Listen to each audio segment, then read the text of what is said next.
Mga idol at kabayan, breaking news! Amerika naramdaman ang takot at pagkabahala ng China. Sinabi ng US Lieutenant General na walang dapat ikatakot ang China sa mga missile system nito na nasa Pilipinas kung wala namang balak ang China na labagin ang soberanya at ng kaalyado nito. Ito ay matapos ang pag-deploy ng Amerika ng Typhoon missile o mid-range capability missile system, Nemesis anti-ship missile at HIMARS sa Pilipinas. If you don't intend to breach the territorial integrity of the Philippines, then you shouldn't have a concern about weapon systems that are intended to ensure the defense of the Philippines. Nemesis kumpirmadong iiwan ng Amerika sa Pilipinas pagkatapos ng Balikatan 2025. Barkong pandigma ng Pilipinas nagpatrol sa Baho de Masinloc, iwinagayway ang watawat ng Pilipinas. China naglabas ng propaganda na pinalayas daw nito ang BRP Apolinario Mabini PS-36 sa Baho de Masinloc. Ayon sa Armed Forces of the Philippines, ito ay hindi totoo.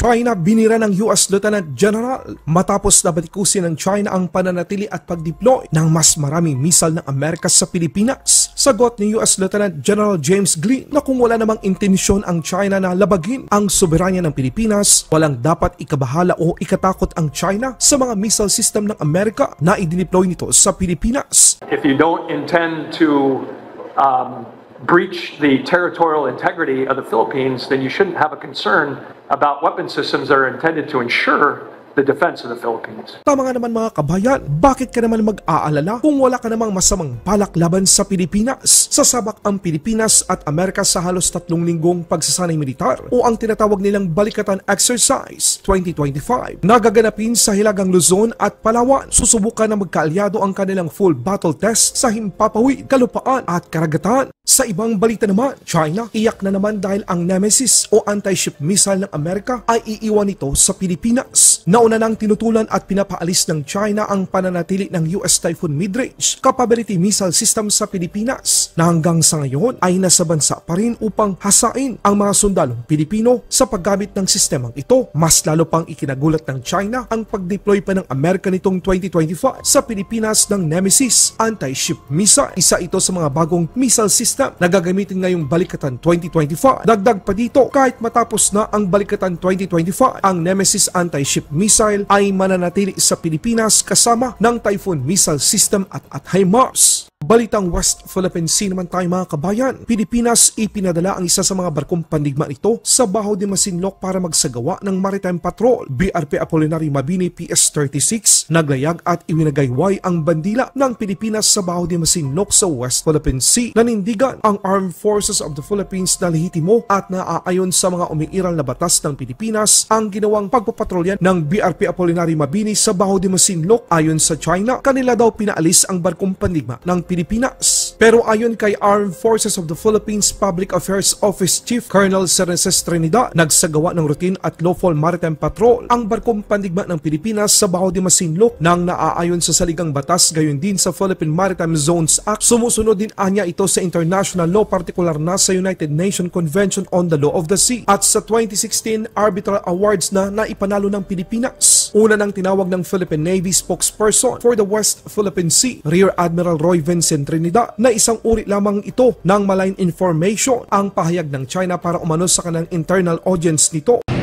So the full battle test is intended to take into consideration all of the regional security challenges that we face today, beginning in the South China Sea.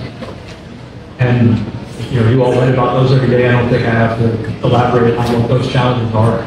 And then to use those scenarios to put us through a series of challenging situations to use all of the capabilities that we have at our disposal during Battle Japan and consider going forward, are those sufficient or is there more or less required? Does that make sense? Sir, just a follow-up. So, are we including a possible scenario of a Taiwan invasion of China in this Balikatan exercise? I would say no. We're looking at elevated tensions in regional security in the larger region, in this case, focused on the South China Sea. as it relates to sites, what I would say is, go to the name, enhanced defense cooperation locations, and back to what we're trying to learn from this. Do we have what we need, where we need it, in order to respond to every scenario? That scenario could be a tornado, typhoon that requires us to, hurricane typhoon, that requires a collective response. Do we have the equipment? Do we have the supplies to respond to that? That could be, the extreme that you alluded to, which is a security incursion. So do we have the equipment and the locations right to respond to a security incursion that allows us collectively to honor the mutual defense? I think the platforms, the locations that we have now are what we have now. Part of what Malakatan this time and in the past has informed us is that sufficient? Do we have what we need, where we need it, or should it be in different locations? Laban Pinas.